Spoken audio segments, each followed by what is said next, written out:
Welcome to Play for Time. I'm Chris Brogan. That's Kerry Lee O'Shea Gorgone. Kerry. So, this is Play for Time, the show about staying engaged with life as we age. So, we talk about things like going out for adventures and how important that is to health, mental health, spiritual health, future development. Also, talk about things like folks who just started a whole other career well after the point where most people would consider it like typical to start a new career. So, basically, people living life from beginning to end all the way through instead of kind of unplugging and watching some TV and giving up. So we have our favorite Chloe Forbes Kindlin here already.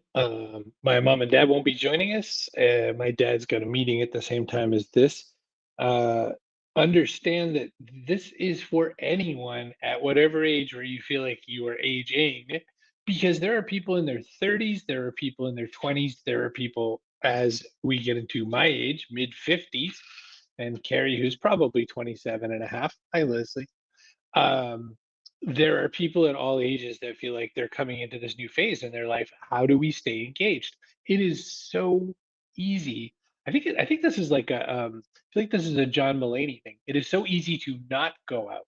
He says that at the beginning of his the show, that Comeback Kid. He says, "Thank you for being here. It is so easy to not come out." Oh, sorry. Hi, Jackie. Um, so that it's cool that we're here. Let's talk about that, about going out, like physically going out for adventure. You and I have a slightly different experience than a lot of humans on the earth right now. So everybody, it seems like on LinkedIn, on TikTok, like on Reels, literally every place is talking about their 5 to 9 before their 9 to 5. And what all those videos that I saw have in common are hustle. It's like hustle porn again. So if you go back not too far, there was this hustle culture, like no days off, can't stop, won't stop, blah, blah, blah. So a lot of these videos are like, I get up at 5 a.m. and I look at my schedule, send a few critical emails, and then I do yoga. So, because fitness is important, and I'll like to a point, this is fine. It's a little bit virtue signaling, but I'll allow it. And then it's like, then I got to get all the kids ready for their day. So I do that. But then after that, I take a 5 mile run. Then after that, I do like a teleconference call. And this is all like before 9 a.m. I do like a call with the board of directors about something. And then maybe I'm ready to get dressed and go to work. And it's like, that's not your 5 to 9 before your 9 to 5. That's like you just have a 17-hour day of work with like a little bit of kids and some yoga thrown in. So what we're thinking is if you treat the 5 to 9 as kind of your sacred time to do whatever it is that fills you up spiritually, mentally, it helps you replenish that energy inside yourself that enables you to be amazing at work and other things in your life, then maybe that's a more beneficial use. I don't know. Hustle culture folks feel very strongly that hustle culture is what you need to succeed. I have a whole other show called Punch Out with Katie and Kerry that explores how other aspects of your life, hobbies, weird collections, volunteer work, all feed into the energy and ideas that make you great at your work. So my 5 to 9 is a little bit different. How about you? So, in a 5 to 9, what we have been doing, especially as somebody has kind of gotten into photography a lot, is we're going out and, for instance, chasing sunrises, chasing golden hour. This is photography is about capturing light, right? The whole purpose of photography is to capture light in general. Like that's what the technology does. The idea that if you catch a sunrise, you get one sort of kind of photo. If you catch golden hour, you get a certain kind of look and feel because of the way the setting is lit, is one thing that you can do. I was saying to Carrie that I didn't really set out to be a landscape photographer, but my intent for people photography requires me to go down to cities, and I don't do that as much. So uh, a lot of our 5 to 9s, we will go out either to a place where it might be really pretty to catch in the light, or we will go to some place where there's something history based, because Carrie has a big interest in history. So a lot of times we're using it to make shorts for this show, to make other kinds of content and segments for this show, but also just to nurture us, just to give us something to do. It's a place to point the camera, and so that's a way that before we get into whatever meetings we're going to get into, or I'm learning to code software right now, so I'm kind of my brain is all full of glue. Uh, I think that I think this counts as a way to get up there. The thing is, one has to be an early bird. One has to be able to get up at that time. And that's one thing that I think you and I have that's working. I saw a video of Arnold Schwarzenegger answering questions that people had been, and they do like they try to autofill questions on Google, and they'll like ask him the questions that come up. And so one of them was, how are you so successful? And he's like, listen, there's people that get up at like 7 or 8 o'clock in the morning. I'm not one of those people. So the implication obviously is like very early, because he would spend his, let's say, 5 to 9 at the gym like the whole time back in the day, right? Because that was like his entree into Hollywood, and then eventually into all the other things he wanted to do. You don't necessarily have to be an early riser to do this. You can reclaim time wherever you're most inclined to do it. So, for example, my husband's a night owl. He'll be up ridiculously late from my perspective and get up ridiculously late from my perspective. We're just shifted. So, he does take it, sort of slow in the mornings, get himself together. He just starts later than I do. If he's up in the middle of the night when no one else is around and wants to go walk the beach or something like that, or even watch some dumb reality TV show to decompress or whatever, that's his time to do that stuff. So there's nothing to say that it has to be sunrise that you chase. It could just as easily be sunset or kind of any other time. The main thing is to define how you're going to spend your time, because as someone wise has pointed out, your day is your week, is your month, is your year, which could sound like hustle porn were it not for the fact that it's equally as applicable to this, and intentionally choosing to spend some of your time each day nurturing yourself. I think it's also a matter of time in our lives, right? When it's school time and you got to get your kids off to school, there is nothing besides that. You get up, you get your kids up, you re-get your kids up, you get them showered, you re-get them showered, you go to try to find the sock, you help them fill out their book report. There's all these things that like get in the way of that. So you can't have a 5 to 9 as such. So you find some other time. Maybe it's while the kids at school, you get your 3 or 4 hours or whatever. And as we go through different times and phases in our life, there are ways that we're going to want to apply that time.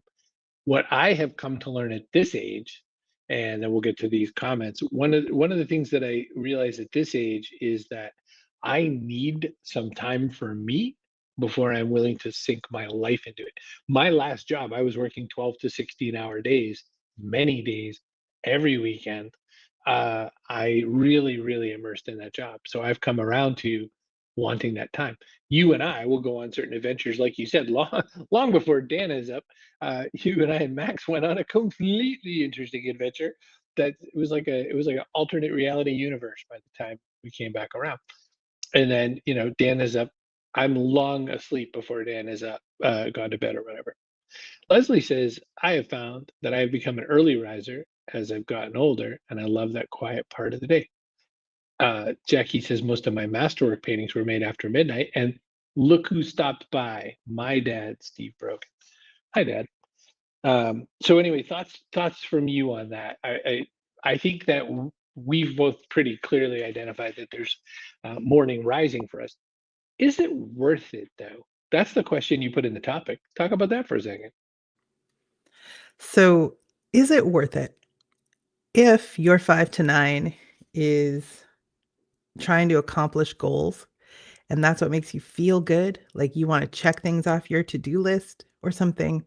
There's people that genuinely love that, and it makes them feel like ready to take on the day. So I'm not trying to judge what makes you feel good. If that's what makes you feel good, that's how you like to spend the time. That's how it works for you.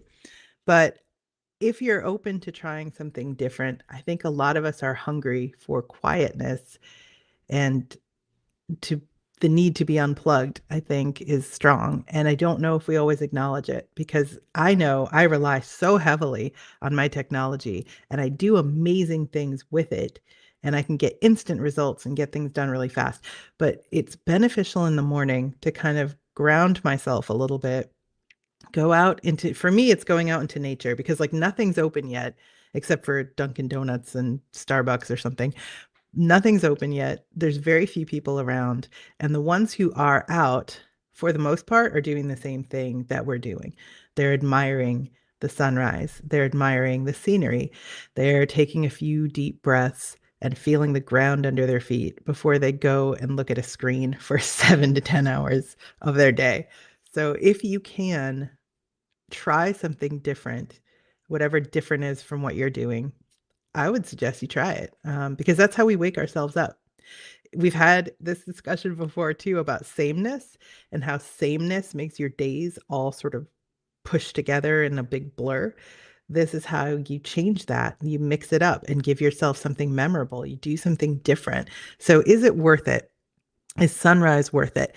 Yeah, it's worth it because you're always going to be worth it. You are the one constant participant in your life from beginning to end. You are the one making this life what you want it to be. So, yes, it's absolutely worth it, in my opinion. It is very much to me kind of a put your own mask on first scenario, right? When you're on the airplane, put your own mask on before helping other people. If you can't feel well, I'm listening to the audiobook of Diary of a CEO by Stephen Bartlett, and it's based on his podcast Diary of a CEO. And Stephen really he toes the line between being kind of one of those hustle fellows and not, and he is but he is definitely working on success and really kind of taking good quality things on. He says he asked this guru, and it sounds like one of those like apocryphal stories that you don't know is real or not. But he asked the guru, um, "Hey, should I be working on my business, or shouldn't I just run off and like go feed hungry people?" And the guru's, he said he looked right into my eyes and saw deep into my soul, and he said, um, "You have to fill your own buckets first before you can pour into other people." I think that by going out and having my kind of quiet morning time, I think that it gets me ready to do any of the other stuff that I have to do. It also, and this relates to my photography thing specifically, and Kerry helps facilitate that. Kerry helps facilitate that. It also relates to the if I do this, then I've gotten out of bed. And as someone with clinical depression, getting out of bed is often the floor on very many things. And I would say that getting out is a start to all the other stuff I'm going to accomplish in any given day. So that's the thing. Is sunrise, look at the sun streaming in. It's God. Is sunrise itself important? It is interesting. That's a good question. I think that there are times, especially, you have to understand, sometimes Carrie will be like, "Boo, I'm awake, I'm up, I'm ready to go." And she'll message over this house, and I'll be like, "Oh, yeah, I don't even know where I am right now. I'm fighting spiders with cotton candy feet." Uh, but it could be that other times I'm the peppy one and I'm awake, and she had a bad night's sleep or something, and I'll message her and I won't hear back for a while. I think it's I think the act of sunrise isn't necessarily important. However, I will say, at first I had to wave some people on here. Hi, Sean. And Jackie says I prefer sunsets to sunrise, but she says I'm still in bed watching it. Yeah, see. Um, I think that if you are feeling better, you can talk to me about the actual sunrise. Like when we go to Nubble Light and there's anywhere from 5 to 70 people around us. What's how have you felt about that part of it, like the not making content part of it? First of all, you were coming down from on high. Second of all, I had to earlier fight with my hair to get it out of my headphones. And then I took a sip of water that went down the wrong way. So that's how the day is going for me. But it started great. because I got to see the sunrise. So I don't necessarily turn it into content always. I prefer to practice what I'm preaching right now and actually look at the scenery where I am. But there's a pretty long stretch between when I wake up and when anyone's kind of looking for me. So in that time, I can do both. Like if I do something interesting or see something that I think somebody else might enjoy seeing, then yeah, I'll take a video of it. For one thing, I've read studies that say that seeing photos or videos of nature is almost as beneficial, almost as going out into nature. So if you have no other option, if you're like at work many hours because you just have to be, or you're, I don't know, living in the city or something and you see a lot of concrete, there's benefit to seeing nature, even if you can't be there on that beach. So I kind of like it. I like sharing it. And to me, um, it's not like content. I'm not chasing monetization or views or anything. I'm sharing something that I thought you might want to share with me. That is why I put my photos up on LinkedIn, for instance, is it's a palate cleanser in my mind. In my mind, there's all this, I'm really important and I've done a thing and you need to know these 16 ways to use AI that someone else had already posted and all that kind of baloney. And look, whatever, like post what you want to post. I'm not pooping on you. But I would say that me, if you come and see me on my stream, you will go, "Oh, Brogan posted some photos. Oh, that's really cool. What is that called? A great blue heron? Wow." And then you can go back to all the shenanigans. It's not I, it is content marketing of a way because what I am marketing at that point is we don't have to be virtue signaling robot monsters the whole time. Humble says, "Hi, Humble. Uh, walking is the really best for changing things up. And it can be hard to get out and start. I've started to take little walks out and use that time to record little videos too. See, this is the content goal drives us making a choice. Joanne says, agreeing that the morning walk is awesome. I go with a friend and always decide on the morning. We wake up before sunrise in the winter because we are old. I am also old.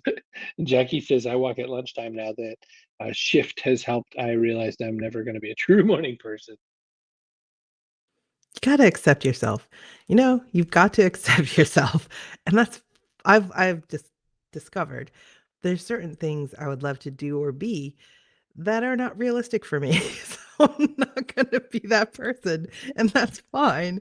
That doesn't mean that I can't also benefit from things like some kind of exercise, even if I'm not going to be like a triathlete, which is by choice, by the way. It's like I realize everybody could theoretically work really hard and do a thing, but my natural aptitudes are not there. So, oh, what's this?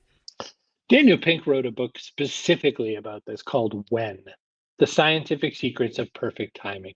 It is specifically, are you a night owl? Are you a morning person? Are you, one's called a lark? I don't remember all three. But if you wanted a book that went with at least that part of it, the timing part of it, Daniel Pink's When is a great, great example of something to look at for that. So, but were you always a morning person? Because I think I've pretty much always been a morning person. Yes, I was. First of all, when you said that about Daniel Pink, I was like, my mom used to say, timing is everything in life. And she was so right. And I can still hear her saying it in my head even now. And she's been gone several years. But yes, I've always been a morning person. I don't know why. I would say it started when I got my first job at 12 or 13 as a dishwasher in a bakery, because that job starts early. But that would be a lie because I was very quick to wake up and bright-eyed and bushy-tailed. It's just how I am. And then I'm sort of fading when you get towards the end of the day. I was not going to be one of those party all night kinds of folks. I tried when I was about 17. I went to one party that went all night, and then I had to go to work the next day because I was not going to call in. I went to work, and I was so haggard that the little old ladies who worked there felt scared and concerned for me and made me like tea and stuff like that. I didn't tell them what I'd been doing. They could just see I had like bags under my eyes. I am a morning person, and I also am someone who likes my sleep. I there's a bunch of comedians who have made variations of this. I think Key and Peele for sure did one. They made one making fun of Party Rock Anthem. and they were saying no one wants to stay out all night. No one, no one wants to hustle all night. No one wants to be every day, you know. So the point being just that, like, you know, as you get older, like you maybe like to go to sleep and that sort of a thing. But I was always that way. Like when I was 19 or so, I was the guy thinking, "Is this done? Are we done? Can we?" And we were like, "We've barely done whatever the thing is we're supposed to do."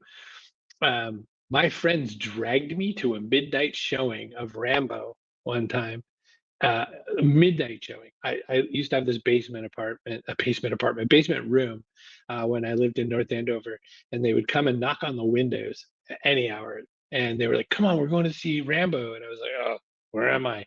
I fell asleep in the theater, and I woke up to the sound of machine guns and whatnot. So I've always been a morning person. Is the sunrise worth it? I tend to think yes. I think that, but like what we're trying to also kind of pivot this towards is finding a time for yourself is worth it. And that's the real story, right? Yeah, don't over optimize. Like it's okay to not be grinding out work the second you wake up. And I have children. I loved every minute they were little. I love every minute of them now that they're more grown.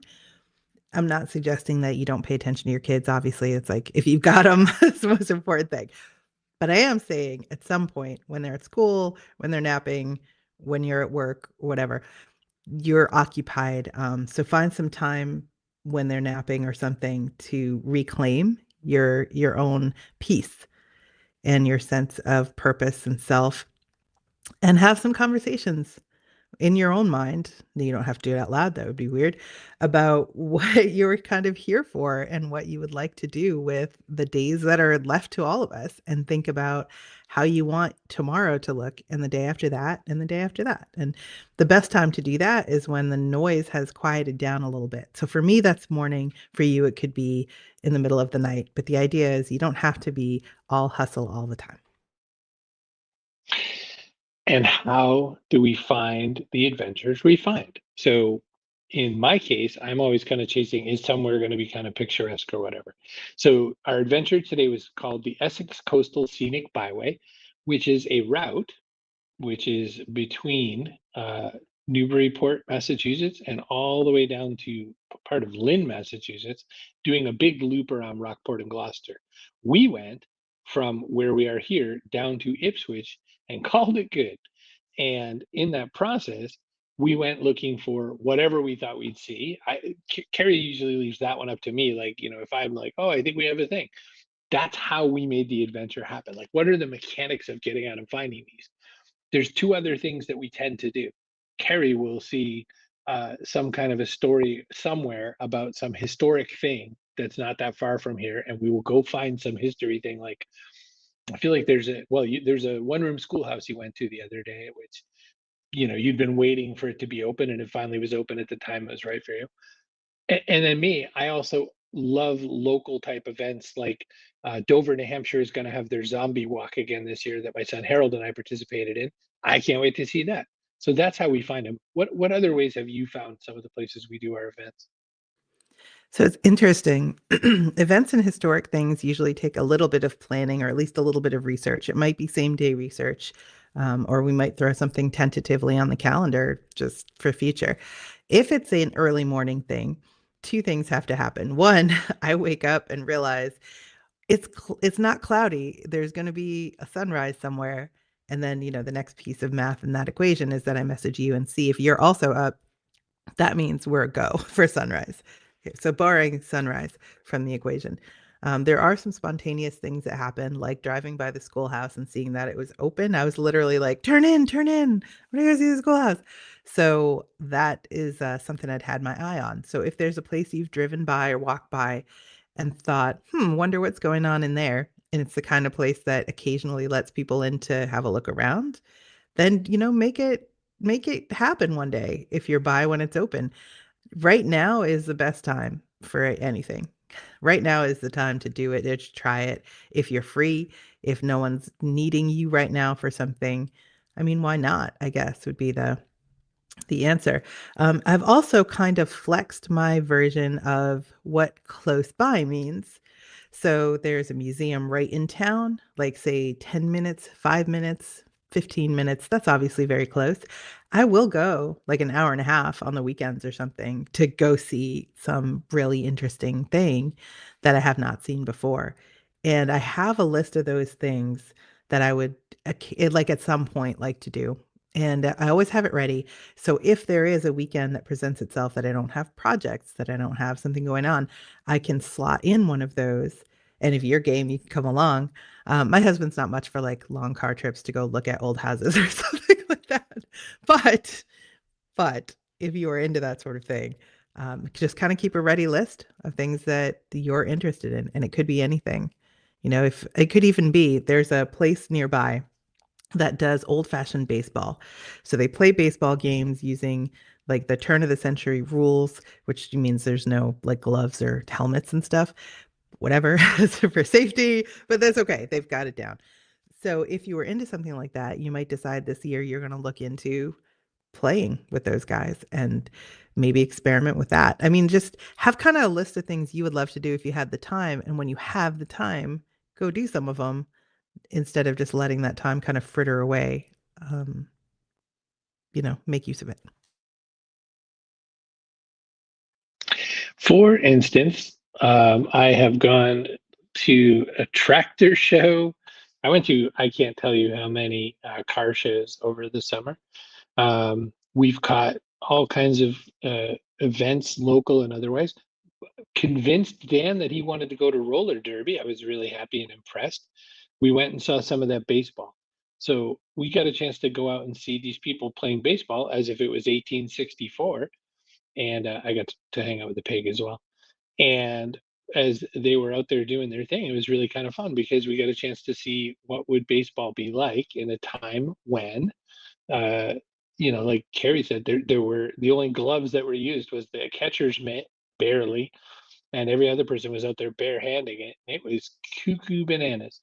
So we find that through doing like, event searching and whatnot. So for instance, I have a lot of the local newspapers and Chamber of Commerce and all that ready to go. If tonight I wanted to, I could go to a zombie prom at the Rochester, New Hampshire Opera House. And or I could go to Strawberry Bank up in Portsmouth that we've gone to a bunch of times. They have ghosts on the bank. And that one, I know for sure that's the kind of one that Carrie would be like, oh, we'll go to that. So there are a lot of options. So that's how we find those sorts of things. Is a lot of times through Chamber of Commerce or local newspaper groups and stuff like that. I don't know. I think we've said it all. The other thing I was going to say is that a lot of local places are not the best at online marketing in general. So you might not see event listings where you expect to. I've checked Facebook for event listings. It's about the only thing I use Facebook for anymore. I'll do that. The other thing I'll do is I'll go into local businesses, and if they have like a bulletin board, I'll take a photo of any events there that are interesting because you might not see them online, but they'll put local events on local business billboards or whatever. So I'll go around and do some of those things too. Our mutual friend Jason texted to say that I'd probably like Fruitlands Farm. So there's one to add to the list. Yeah, I like how this show, like, we'll get texts and, other chat messaging systems and all that. Like, we're just managing very many devices. And the way that you can manage a lot of devices is you use a platform like StreamYard. Go to cbrogan.net/StreamYard if you want to make one. They don't sponsor us anymore, but I do still have an affiliate link. So give Papa some of that money. So Sean says I'm editing my YouTube thumbnail while I listen to you. Yeah, somebody I just wanted to point out has their children may or may not have said, "Hey, stop using AI thumbnails," and she's gone on a whole new tack. Let's talk about that for a second. My one of my kids, the older, is super anti AI. And I'm like, well, genie's out of the bottle. I never started using it, whatever. They really don't like when people use AI for art in particular. So I had the challenge of a couple of things that we talked about on the show involve stories about people who were from like the 1600s, the 1700s. There's not photos of those people. If they weren't rich, there's no portraits of those people. So it requires some imagination. So I had like an artistic AI rendering based on the time and location and stuff. And the kid was like, no, no, no, no, no, no, no, absolutely not. So, in lieu of that, I took what elements I could, like photos of the book that Lord Timothy Dexter wrote, or photos of the house that he lived in, or photos of the mill where we visited to learn the story of the mill girls. I put the photos in, and then I took ridiculous photos of me and you and the way the kind that you see on other people's thumbnails. I'm like, I don't know. And I turn them into ridiculous thumbnails. So, welcome to the new era when I make ridiculous, funny, clickbaity thumbnails. I'm all for it. Sean points out you don't want to use AI for that. So now we're not. We're making those dumb like finger gun pictures and looking like concerned and sad and like oh like I watch a lot of Good Mythical Morning. I know it's like a 20-year-old show. I watch Good Mythical Morning and those guys make the same kind of I'm shocked face pretty much every day. And I guess that's what you kids got to do. I feel like it's ridiculous, but Google Analytics say maybe it's not. Kerry, last words on the way out the door. Those thumbnails make me laugh every freaking time I see them. Every time I see them. It doesn't matter if I've been working on it for 10 minutes. When I put it up, I'll open the thing and see it and I laugh. So find something that makes you laugh the way that my stupid thumbnails make me laugh. That's my advice. I laugh at myself falling down every day. So I think we've done all the things we need to do, and we're going to get on out of here. And this show is about how do you find ways to live your life as time kind of moves on. And I think that hopefully you're getting the sense and the feel of it. Thanks for swinging by Play for Time. Come see us again next Friday. It's every Friday live at 11 a.m. Eastern. Merry Christmas.